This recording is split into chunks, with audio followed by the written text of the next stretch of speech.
Miami-Dade County Chairman of AIPAC and a member of the National Executive Committee. Welcome to the Situation Room. Historians write that President Lyndon Johnson called the room every night before he went to sleep and again in the morning. George Bush Sr. called or visited every morning at 5 a.m. If the phone rang at 2 a.m., reflected Clinton National Security Advisor Tony Lake, it was either the President or the Situation Room. Either way, he wrote, my night was shot. Of course, the Situation Room is not just a room, writes author Michael Bone, a former White House director of the Situation Room. Although the mystique of the place evolves from the plush conference room, no larger than a living room at the center of the complex.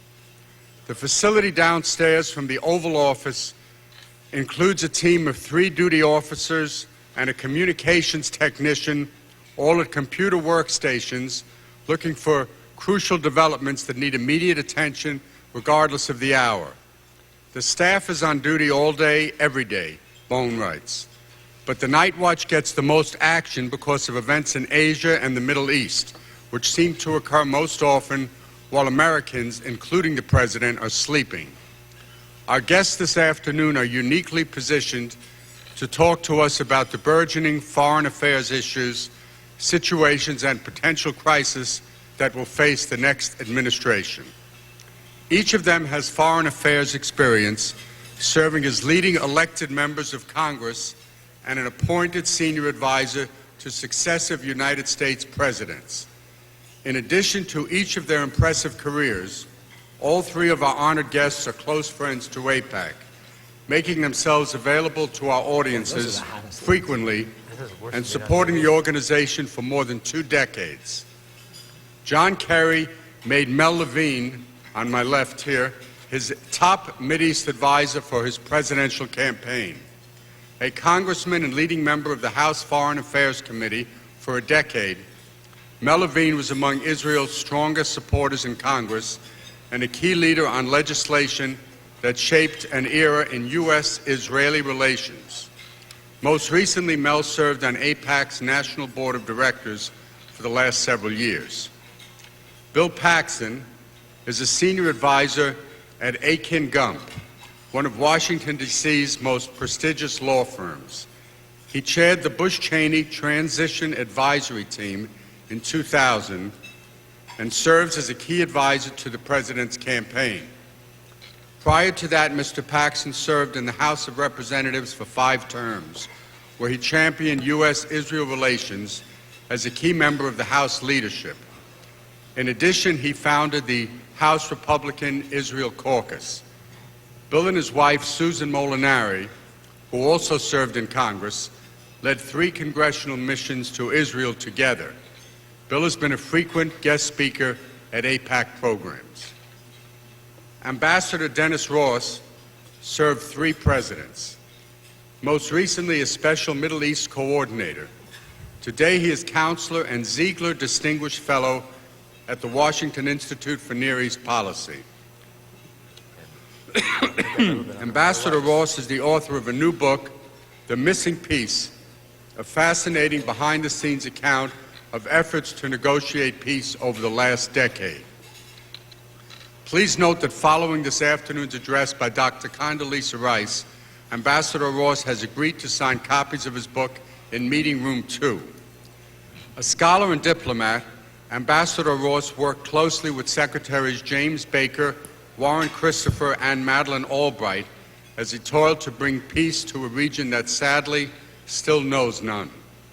Few individuals are as qualified to speak on today's topic as Ambassador Ross, and we are grateful for his participation. Gentlemen, it is a distinct honor to introduce you and to have your cumulative expertise as part of our summit discussion today. Thank you for your work over these many years and for agreeing to be with us today. Ambassador Ross, would you start us off? Yes, thank you.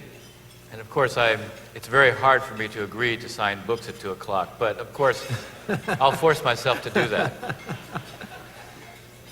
What I thought I would do is try to set a context for our discussion. This was set up in terms of the Situation Room. Well, let's look at what the next president is going to have to face, whether it's President Bush or it's Senator Kerry. Whoever is elected on November 2nd, when it comes to the broader Middle East, there are at least 3 issues, apart from the broader war on terror, that are going to confront the president. Regardless of who it is, they're going to confront the president, and the real question is how best to respond to them. First is obviously the issue of Iraq. The elections are scheduled for January. It is critical to hold the elections, but I think there's even a preceding premise that we have to establish before you look at the elections and what's going to happen within Iraq. And that is, we really cannot afford to lose. Whether you think that we had to go into Iraq because of the war on terror, or you don't think we had to go into Iraq on the war on terror, should it look like the United States was defeated within Iraq, every jihadist worldwide would take heart. Osama bin Laden wrote after Somalia that he looked at the defeat of the U.S. as it retreated from Somalia, and he said this proved that, in fact, the superpower could have defeated not only the Soviet Union that had been defeated within Afghanistan, but the United States as well. Now, that was Somalia. Imagine what happens if we are, in a sense, driven out of Iraq. Now, having said that, it's a very complicated situation, to say the least. If you look at how we're doing on security today, you cannot be reassured. The trends are not exactly comforting trends. The numbers of those involved in attacks are going up, they're not going down. The numbers of attacks themselves have increased. The sophistication of the attacks are also improving. Yesterday there was an ambush which led to the massacre of 50 National Guardsmen, and it's very clear it was a kind of inside job. People were well enough organized to be able to carry out this kind of an attack. So security is a big issue. It has to be established. We have to be able to hold the elections. The question is, will we be in a position, A, to hold the elections, B, will the political dynamic there change?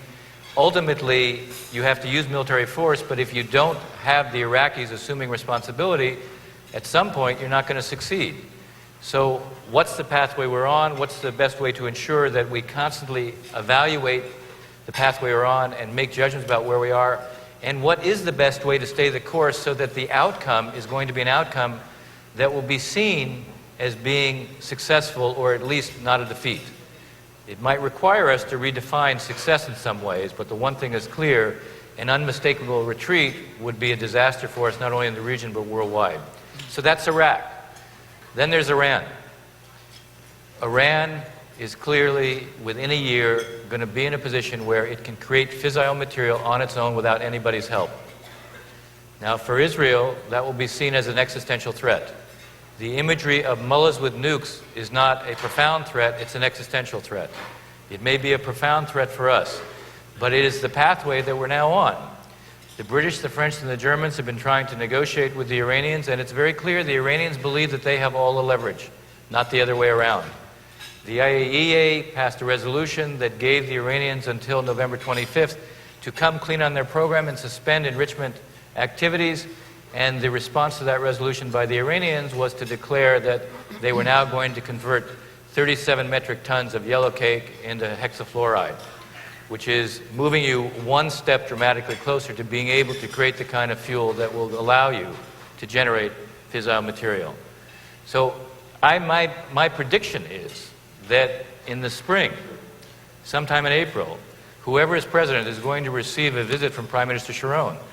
And the public headline of that visit is going to be Israeli withdrawal from Gaza, and the private reality of that visit is likely to be, Mr. President, you act against the Iranian capability or we will do it. One way or the other, there is no escaping that this is something that's going to have to be dealt with in the coming year, and we'll have to look at what our choices are. The choices are not particularly attractive, but the reality of Iran having nuclear weapons is a reality that very few people want to be able to have to face. The third issue that is going to confront whoever is president is the Israeli-Palestinian issue, and there is going to be the action-forcing event of Israeli withdrawal from Gaza. Now, if things don't change, let me tell you what the scenario is going to be. What is unfolding right now is already a small indication of what we're likely to see. Prime Minister Sharon has made a decision to get out of Gaza. As many of you in this audience know, the debate within the Knesset on this is underway today. There'll be a vote by tomorrow night. I'm fairly confident he will win the vote, but it's a very tough struggle because half of the members of his own party who are members in the Knesset, meaning half the Knesset members who are Likud, are either against him or will abstain. So he will depend upon the Labor Party.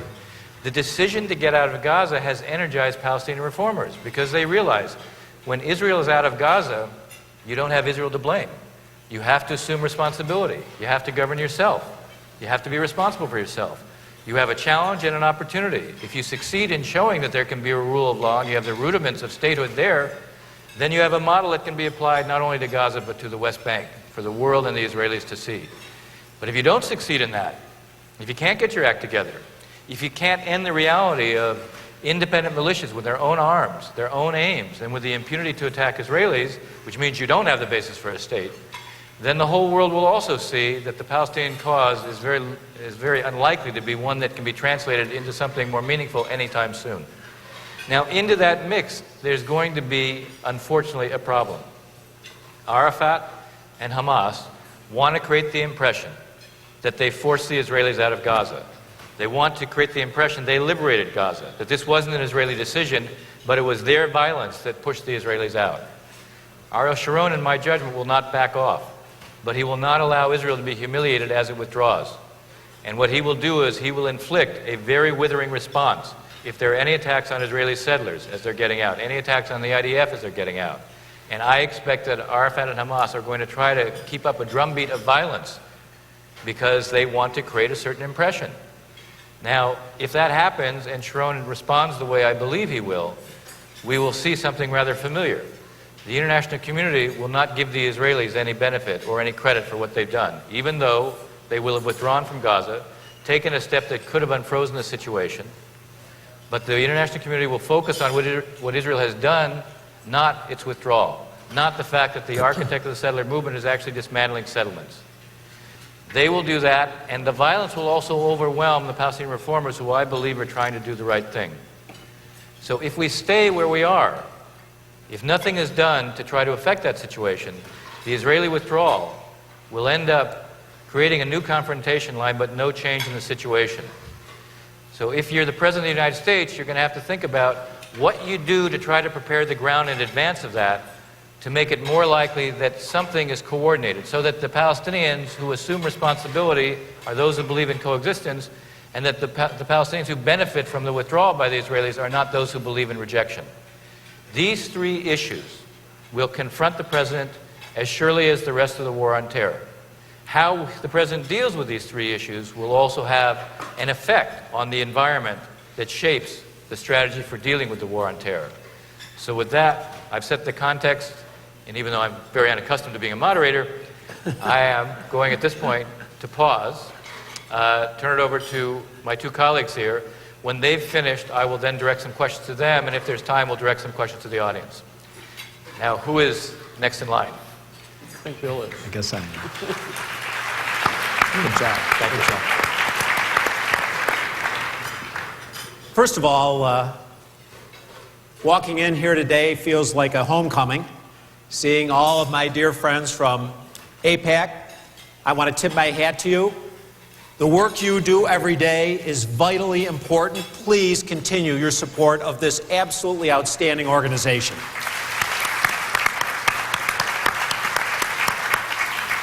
Particularly good to see friends like the Mazers and the Mitchells and Ed Levy and many who we've worked with over the years when I was in Congress and since. And I appreciate all the leadership you provide.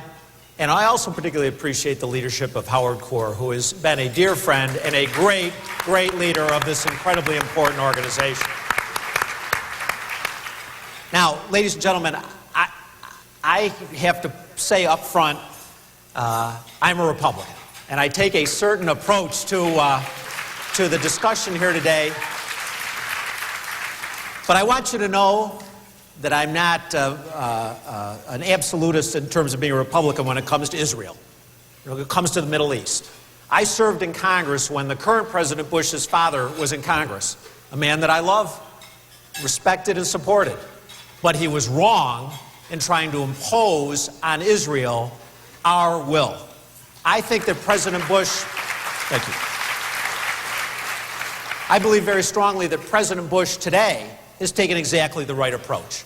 Approaching this issue and so many other issues in regard to the world from a moral perspective, saying there is right and wrong, and sometimes you have to stand with your allies and show them respect for making decisions on the ground. We were not previously on the ground in the war on terror. Israel has been and is. And I think that it's important to understand where the next Bush administration will go.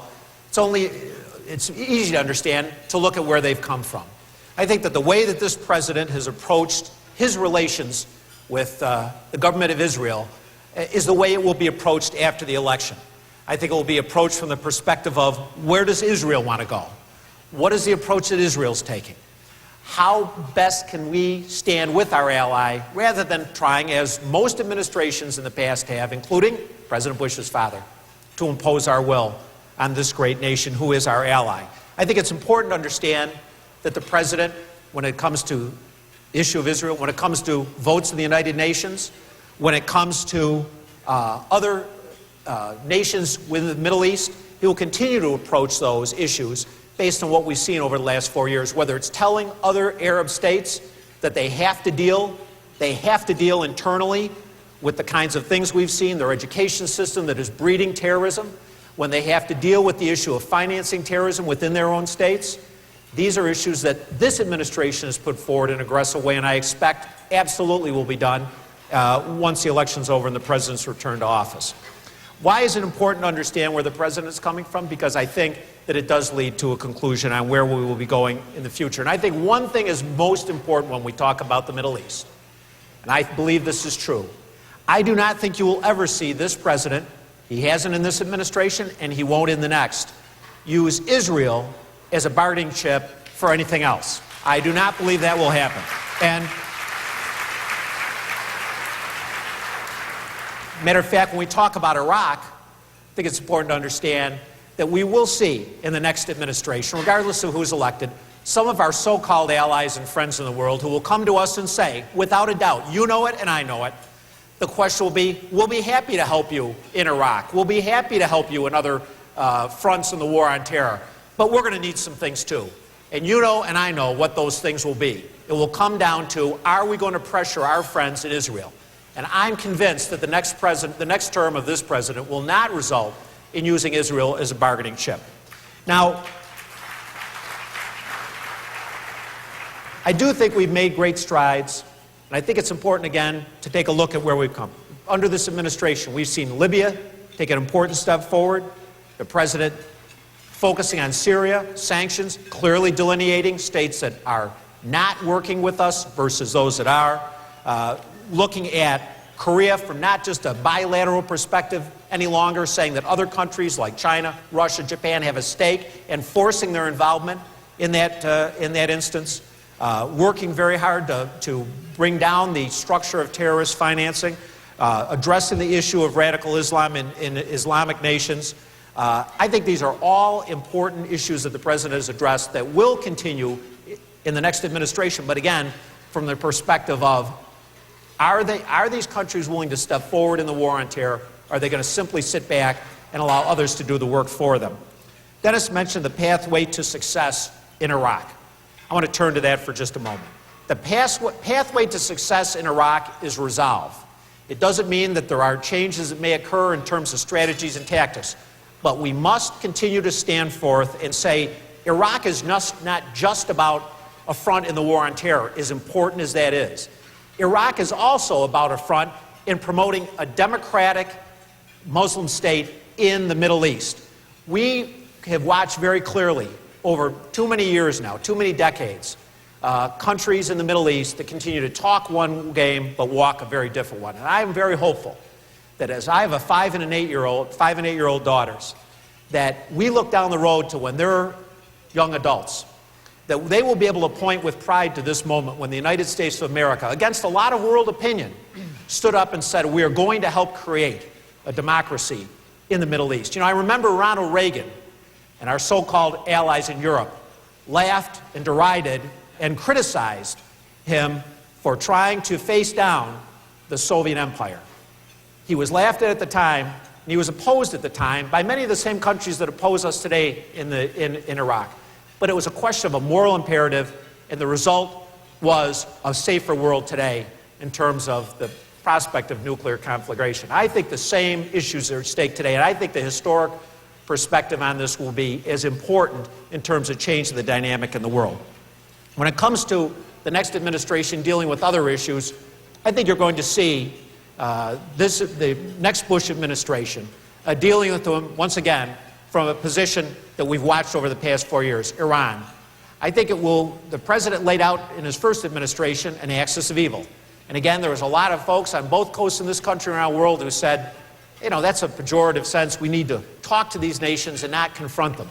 But I think it's been clearly demonstrated that we can talk and talk, and in some, for example, the last administration talked a lot to North Korea, and they went right forward in terms of producing their weaponry.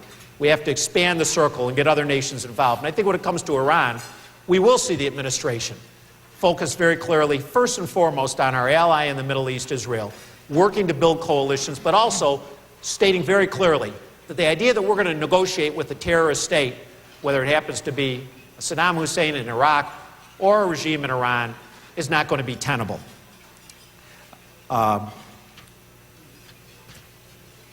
We're going to have dialogue on other issues in terms of where things will be going in the future in foreign policy matters, but I want to just close and then we'll turn over to Mel for his perspective. Just a couple of other quick points that we need to take into consideration. Regardless of who's elected president on Election Day, a week from tomorrow, A, I think we can all agree we want it to be over a week from tomorrow. B, get unanimous support for that proposition. B, I think it's important to note that regardless of what happens, there will be new players both in the administration and in Congress. President Bush has had one of the smallest turnovers of any administration in terms of cabinet and sub-cabinet positions. I think there's a lot of those folks who have served for 4 years who are waiting to have the opportunity to go back into the private sector. They've done yeoman-person service for this country. So if the president's reelected, I expect very significant, if not almost complete turnover in terms of the cabinet and major sub-cabinet positions.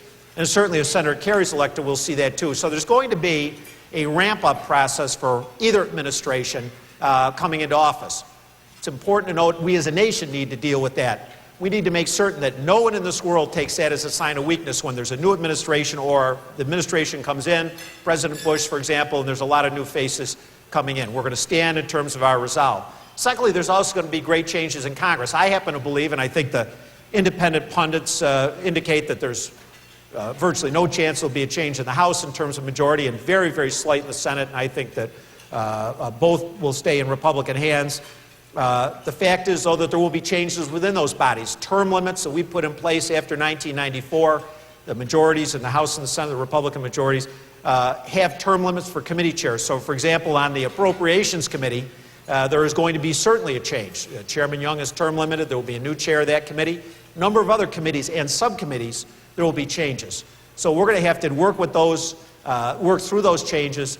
And either administration is going to have to deal with Congress with a lot of new faces in place because of those kind of mandated reforms, mandated turnovers that will occur.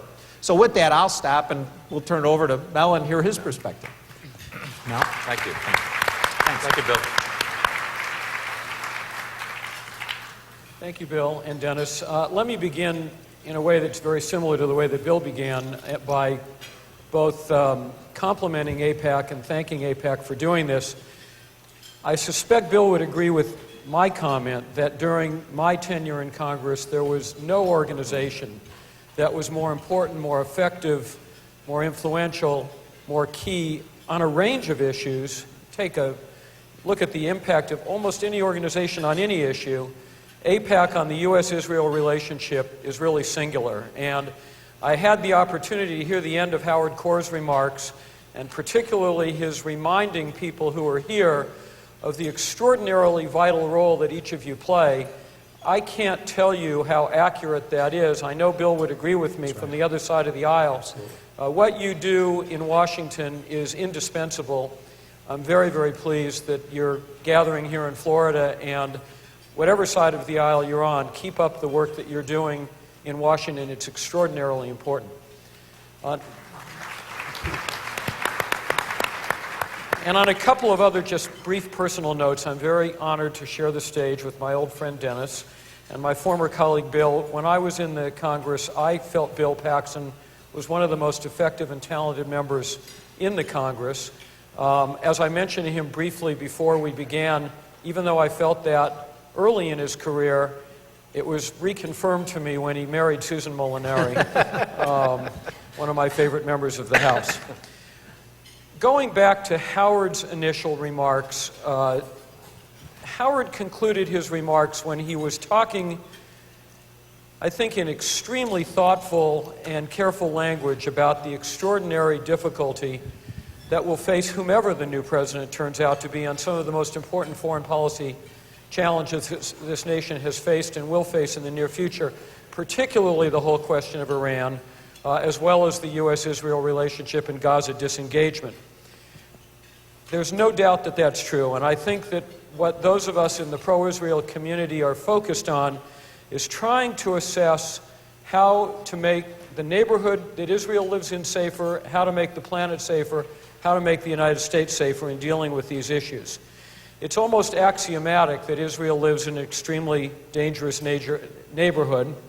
And an overarching question for the United States and for Israel is how to make that neighborhood safer, and now in the context of making that neighborhood safer, how to make the world safer. I think there is a consensus on both sides of the aisle and throughout the American political process. We can all agree we're engaged in a war on terror. And to me, the question isn't whether to fight the war on terror, but how best to fight and win the war on terror. And I think in terms of assessing where we go in the future and how we're going to deal with these specific issues, as Bill did, I think it's worth reviewing the past. Because what's happened in the past has a substantial relevance to what we can expect in the future.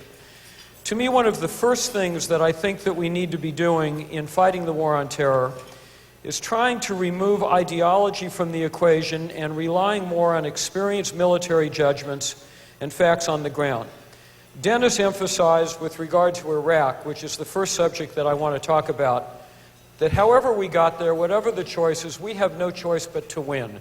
That is absolutely right. John Kerry agrees with that, and I believe that whatever mistakes were made in the course of Iraq, if we do not win this war, the consequences that Dennis outlined will surely ensue.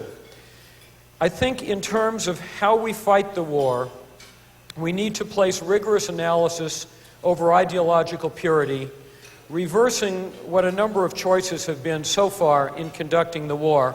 And I want to take a moment just to read 2 paragraphs from a Tom Friedman op-ed of 3 weeks ago, which outlines better than I can some of the mistakes that were made that we need to avoid. And Tom, on October 3rd, said the following: "Here is the cold, hard truth. This war has been hugely mismanaged by this administration in the face of clear advice to the contrary at every stage, and as a result, the range of decent outcomes in Iraq has been narrowed, and the tools we have to bring even those about are more limited than ever. What happened? The Bush team got its doctrines mixed up. It applied the Powell doctrine to the campaign against John Kerry, overwhelming force without mercy, based on a strategy of shock and awe at the Republican convention, followed by a propaganda blitz that got its message across in every possible way, including through distortion. While the Bush people applied the Powell doctrine in the Midwest, they applied the Rumsfeld doctrine in the Middle East. And the Rumsfeld doctrine is just enough troops to lose. Donald Rumsfeld tried to prove that a small, mobile army was all that was needed to topple Saddam, without realizing that such a limited force could never stabilize Iraq. He thought it would have to. He never thought it would have to. He thought his Iraqi pals would do it. He was wrong. Each time the Bush team had to choose between doing the right thing in the war on terrorism or siding with its political base and ideology, it chose its base and ideology. More troops or radically lower taxes? Lower taxes. Fire an evangelical Christian U.S. general who smears Islam in a speech while wearing the uniform of the U.S. Army, or not fire him as not to anger the Christian right? Don't fire him. apologize to the UN for not finding the WMD, and then make the case for why our allies should still join us in Iraq to establish a decent government there. Don't apologize for anything because Karl Rove says the base won't like it. Impose a patriot tax of 50 cents a gallon on gasoline to help pay for the war, shrink the deficit, and reduce the amount of oil we consume so we send less money to Saudi Arabia? Never. Just tell the Americans to go on guzzling and reduce the amount to go on guzzling. Fire the Secretary of Defense for the abuses at Abu Ghraib to show the world how seriously we take this outrage, or do nothing. Do nothing. Firing Mr. Rumsfeld might upset conservatives. I do believe that one of the most important changes that need to be made in securing Iraq is listening to the military, removing ideology from the equation. While we have made these mistakes with regard to Iraq, we have emboldened Iran. Howard Corr outlined, and Dennis outlined, I think, very clearly the extremely difficult choices we have in Iran, where there's a real nuclear threat. This is something that we need to get into in the question and answer session and in the dialogue. But I can say that one of the tragedies of the mismanagement of Iraq is that the Iranians feel emboldened. They feel emboldened both in Iraq, where the Shiites now, according to the president, could end up winning a democratic election, which would be a disaster for the United States, and where Iran feels that the United States is now so bogged down that the threat of military action and the threat of doing what many of us would like to see done in Iraq just doesn't appear to be credible to the Iranians.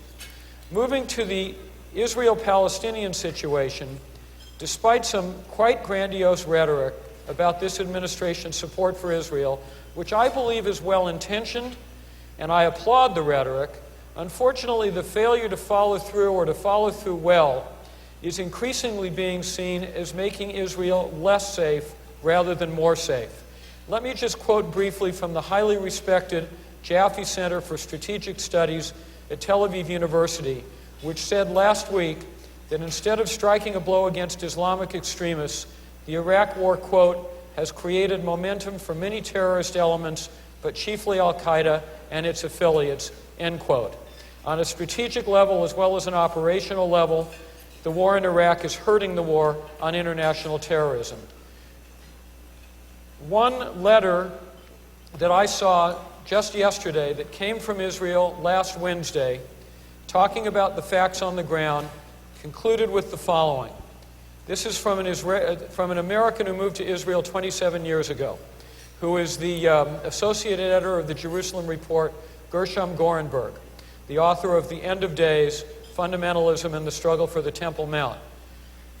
Daily at my desk in Jerusalem, I read emails from old friends in America, each describing the aunt, neighbor, colleague who disliked George Bush's domestic record but plans to vote for him anyway because he is, quote, good for Israel.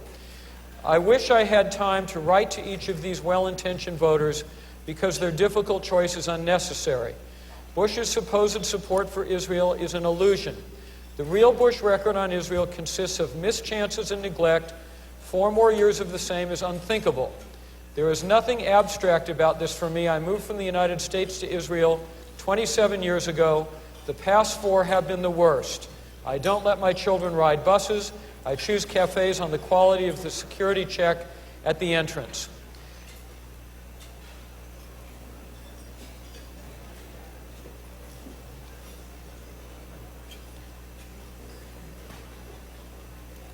One distinct difference between a President Kerry and a President Bush, and one that has made the pro-Israel community nervous, is Senator Kerry's view that to win the war on terror, we need to engage other nations. Bill referred to this, and I've heard a number of people refer to this. There's a great fear that by engaging other nations, somehow the coin that will be traded by the American administration will be the coin of Israel. First of all, John Kerry has a 20-year record in the United States Senate that AIPAC itself has indicated has been right on every single issue that John Kerry has looked at. John Kerry, time and again, on every bill, every amendment, every letter, every initiative, that the pro-Israel community has reached out to him for his 20 years on the Senate Foreign Relations Committee has been there. I actually was digressing a bit, thinking about my own experience. I mentioned this at a prior AIPAC event. When I was in Congress and I would rack up a 90 or a 95% record with a civil liberties group or an environmental group, they would say, gee, you're terrific. Our community is understandably even more demanding than that because Israel can't afford mistakes. Israel can't afford anybody who will say, well, let's have a second chance. Well, the truth is John Kerry, over 20 years, not just as a senator, but as a member of the Senate Foreign Relations Committee, which sees many more of these issues than the entire body of the Senate, has racked up a record for 20 years of 100% support for Israel. He would continue that as president, and he would continue that in dealing with the international community. But if you neglect to deal with the international community, you leave the United States isolated, you leave Israel more isolated, and although you have the military option up to a point, you can't do the type of cracking down on money laundering and the financing of terrorists that you need. You need the help of others to do it. You can't get international help in intelligence cooperation or in law enforcement cooperation. And so John Kerry rightly says, in order to win the war on terror and to make both America and Israel safer, we need to restore America's standing, restore America's credibility. We'll leave this discussion now on relations with Israel and U.S. policy in the Middle East. For more live coverage of the Association of U.S.